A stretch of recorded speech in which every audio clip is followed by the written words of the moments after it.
Did you know that about 10% of companies actually grew in average of 17% during the last crisis?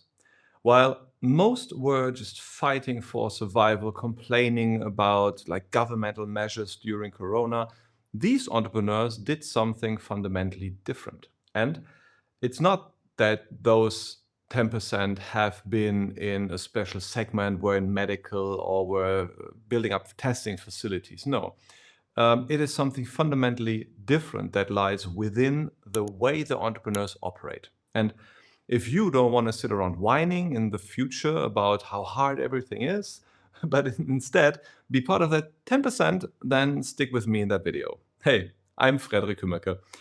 More than 20%, since more than 20 years, I've guided entrepreneurs through crises and through growth phases. And today, I'm going to share with you the 3 decisive differences between leaders who grow their business even though times are tough and those who stagnate or even shrink.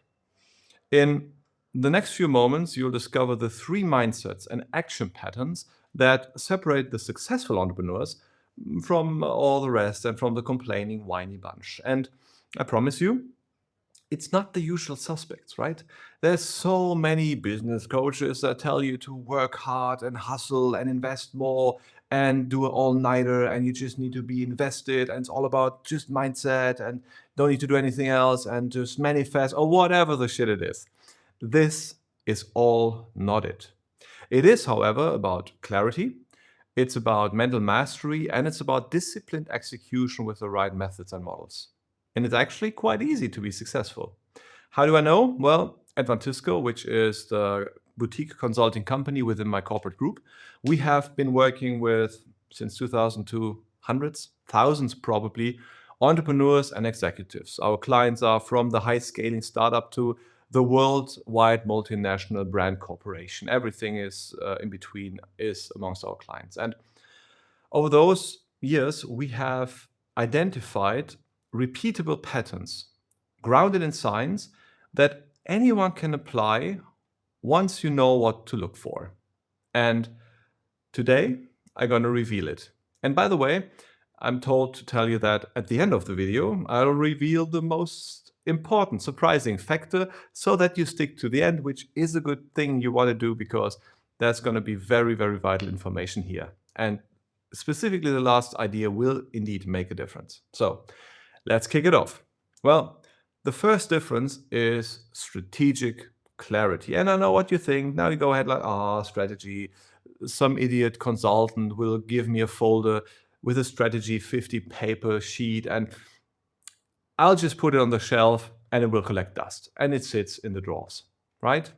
No, that is not the strategy I'm talking about. That is the misunderstanding, what most people think that strategy is, but this is not actually strategy. I'm talking about a crystal clear awareness to 3 questions. Let's dive in.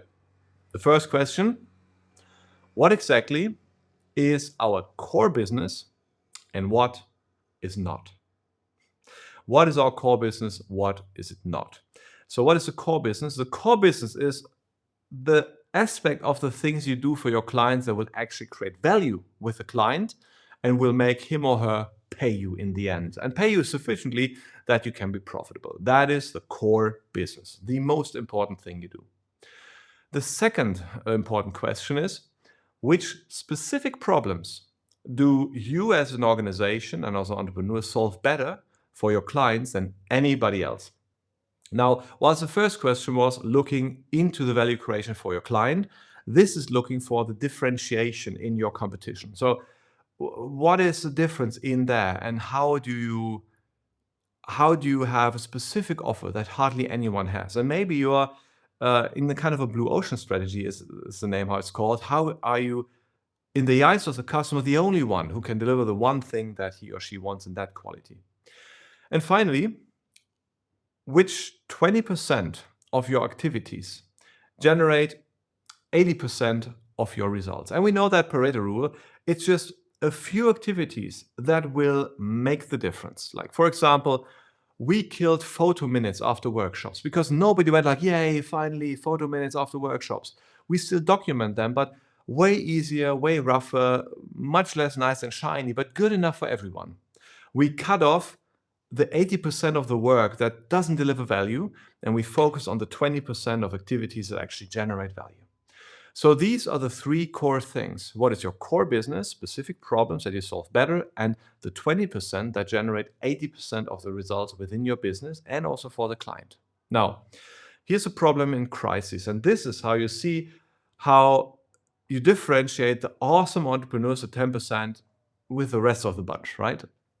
In crisis times, the winners are doubling down on the 20% on the core purpose and usage, and they are making sure that they are even better than the competitors. And this is what makes them winning. While all the others are looking into irrelevant aspects, they are dedicated to make a difference for the client and do the most important things that will drive that home. That is what sets them apart. Now, for you, quick reality check. Could you answer those questions? Could you answer them right now? And, well, if not, don't worry. They sound easy, but they're complex, right? It's not easy to answer. And most entrepreneurs can't. But I tell you, the successful entrepreneurs all can. They know it. And even if they cannot cite an elevator pitch for all those questions, they know exactly what it is. So this is where your first big growth opportunity lies. Getting to know those strategic areas, those three questions. Now let's move on to the second point of importance. So strategic clarity is step number one, the first key point. Now let's move on to the second key point. Now, the second difference is how successful entrepreneurs handle mental blocks. But neuroscience tells us that within a crisis, people go into something that could be described as stress-based defensive decision-making. The brain switches into the stress-based survival mode called the 4F, which is fight, flight, freeze, and flock. It's fighting the danger, flighting from the danger, freezing, hope it will get by, and flocking. This is like getting together, excuse me, and complaining with other entrepreneurs how bad it is, what the government needs to change, how tricky it is, how difficult it is that clients won't buy anymore because they're having stress, blah, blah, blah. This is all the complaining going on. Now, if you are in a stress mode, you're having a high neuronal likelihood, and you're primed for that, to go in one of those four modes. And in those modes, success orientation, result orientation, focus, clarity, progress, it all dies. And innovation dies, right? Now, the entrepreneurs who can keep growing systematically, even in those settings of high stress and crisis, they are the ones to break out of that state. They create a level of, let's say, conscious reflection time. They surround themselves with peers who challenge them. And most importantly, they know their personal triggers as they do that. And they let their personal triggers down, they let their stress down, let their guard down. They get into a peer group that is future-oriented and paces them into positive thinking and into action taking. So know your personal triggers that send you into that survival 4F stress mode and keep them in check. And find a social setting where people are solution-oriented, focused on delivering the results home to be more successful. Now, the result? Measurably better decisions in crisis situations. And this is not a tiny percentage, it's a big game changer. The decisions that are made not under stress, but under clarity and under looking at the future, understanding the situation. And guys, this is a no-brainer, right? What do I even tell you here? It's obvious that you will be making better decisions, right? Let me give you an example. I once worked with an entrepreneur in logistics. Fuel prices skyrocketed, demand collapsed, and every morning he started his day with his most important leaders by checking the financial numbers, which meant every morning everybody sat there in fear the company might go down. Every day, people started the day being fully stressed, being fully terrified. And that also, next to the crisis, that was difficult enough, caused them to make bad decisions all over the place that made actually things worse. So we changed that. We went in and changed the routine. We said, okay, the first thing that you do is you collect a set of ideas of what you could do today to optimize one aspect of the questions, the three strategic questions that we had above, right? So what is one thing that you can do to deliver more customer value? What is one thing that you can do to be better than your competition? And what is the 20% that you do that drive profitability that you need to double down on? And what are the 80% that you do that are just nice to have around that we can save on? Let's decide on 2-3 measures as a leadership team to execute today. And in the end, every week, let's have a financial meeting where we review all the progress that we had in the last week and all the ways that things have gotten better, and the financial update to double check if it already shows in the results or not yet. You see the framing, if it shows in the results already. Well, the financial result is the thing that results after doing good things. So we shifted the focus to them doing the right strategic and operative good things and let them wait for this effect to be measurable in the financials.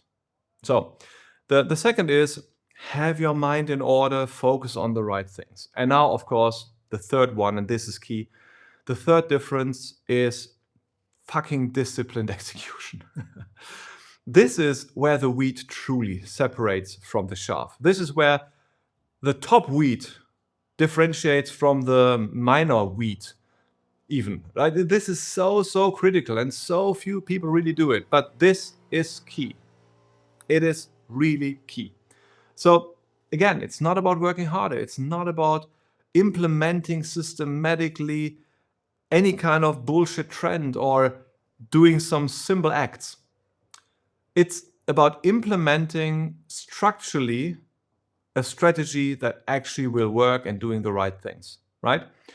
If you decide with your team what the action points are, what the 20% are that drive the 80% value, what are the core results that are good for the clients, and what are the differentiating factors, then executing will bring it. An idea, nobody cares about your idea. It's about execution and execution that works. Things that are executed poorly, well, save the money and the effort and the time to execute it after all, right?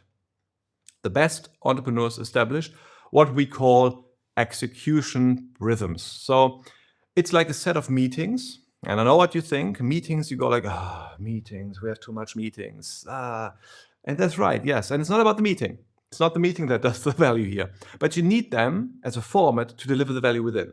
So weekly focus meetings, like what are the most important things to work on, and then give them time to work on things. Monthly strategy meetings, like are we hitting the right spot? Are we having progress towards the right thing that we should have progress towards? Are we increasing customer value? Are we maybe increasing our competitive edge? Are we optimizing the 20% to get the 80%? So how is it going on? And then finally, quarterly deep dives, looking at the market, looking at the shifts, finding strategic opportunities to go in and to be even better along the way. And here's the kicker. The ones who are really the good entrepreneurs, they never skip strategic work. They do not skip it because they're so busy operatively. They do not skip it because, they just want to take some time off. They just do not skip it. The bad entrepreneurs just do operations, daily work, and then they feel good as the heroes because we fixed the daily work. But guess what? You're an entrepreneur. Daily work is not your fucking job.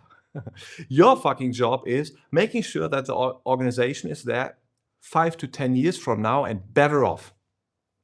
You need to start thinking about what it is that will make your organization better off, and you don't procrastinate on that. Even in the hardest times, and specifically in the hardest times are where the social structure and the economic structure shifts, and that is creating opportunity. Look at how many organizations have been found within a crisis. You will be surprised how many big names have been founded in the biggest crises that mankind has seen. It's not the crisis, it's you finding the right opportunity, and crisis can be a breeding ground for exactly that. So, laser sharp focus on the vital 20%, conscious management of the mental blocks, and relentless execution rhythms with result, focus, and get the thing done and bring it home. That is what you need to do. And now I promise you, because the marketing people said I need to promise you for the end, and thank you for sticking around. Now, the surprising factor. Our data is very clear. Our data shows the strongest predictor of growth in a crisis isn't capital, isn't strategy, isn't profitability of a business. It is the entrepreneurs and the leadership team's cognitive flexibility. What does that even mean? It's the ability to consciously switch your mental state, to realize that I'm in stress, what the fuck, it's crisis, and going like, okay, let's go into analytical thinking. Let's shift the mode. Let's take the stress out. Let's go into analytical thinking. So, what are the problems we have from the crisis? What are the opportunities we have from the crisis? What is exactly going on? Okay, analytical thinking, check. Mental conscious shift into, okay, brainstorming. If that is the situation, what could we do? What could we optimize here? Okay, generating ideas. Then next, prototyping, trying those new ideas without making a PowerPoint presentation of 80 slides. Just try it out. Call a client and say, would that be great for you? Would you like that new innovation that we have? Test it, innovate it, optimize that, incremental improvement with your team. Then delegation. Don't do it all yourself as an entrepreneur. Fix into the conscious mode of I'm the delegating entrepreneur who enables the team to drive home the success. And then shift next to evaluating, optimizing, continuous improvement of the process. This mental model and knowing what to shift to, this is the key function that you as an entrepreneur need to develop and need to evolve. And I can tell you, this is something you can learn, and we have taught it to hundreds and thousands maybe of entrepreneurs so far, and we know you can learn it. So now, you've seen the three biggest differences and the one factor that separates the growing entrepreneurs, even the hardest times, from the stagnating or even shrinking ones, right? They are based on our more than 2 decades of experience and grounded in our research and science. And the best part is all of those things are fully under your control. It's your decision whether you want to change it or not.